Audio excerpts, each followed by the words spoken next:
Beverly Cleary, who enthralled tens of millions of young readers with the adventures and mishaps of Henry Huggins and his dog Ribsy, the bratty Ramona Quimby and her older sister Beezus, and other residents of Klickitat Street, died on Thursday in Carmel, Calif.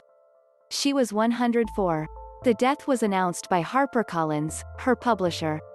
With Henry Huggins, published in 1950, Ms. Cleary, a librarian by trade, introduced a contemporary note into children's literature. In a humorous, lively style, she made compelling drama out of the everyday problems, small injustices and perplexing mysteries, adults chief among them, that define middle-class American childhood.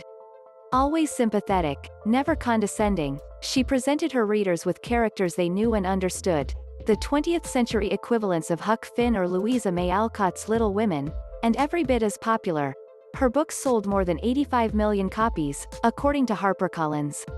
To this gallery of human characters she added an animal counterpart, the motorcycle-riding Ralph S. Mouse, resident of the Mountain View Inn in the Sierra Nevada. Cleary is funny in a very sophisticated way, Roger Sutton, editor of the Hornbook, told the New York Times in April 2011. She gets very close to satire, which I think is why adults like her, but she's still deeply respectful of her characters. Nobody gets a laugh at the expense of another. I think kids appreciate that they're on a level playing field with adults. Beverly Atlee Bunn was born on April 12, 1916, in McMinnville, or.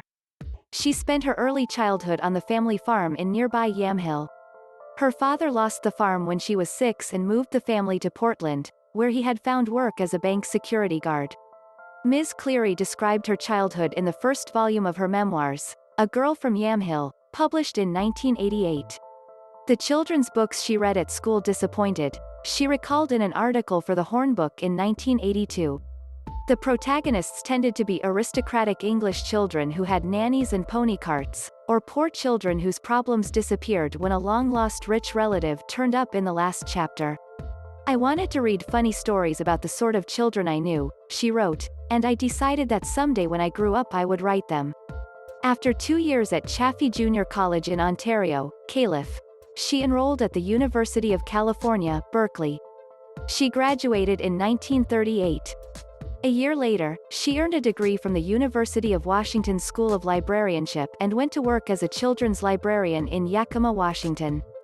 After marrying Clarence Cleary, a graduate student she had met at Berkeley, she moved to San Francisco and, while her husband served in the military, sold children's books at the Sather Gate Book Shop in Berkeley and worked as a librarian at Camp John T. Knight in Oakland.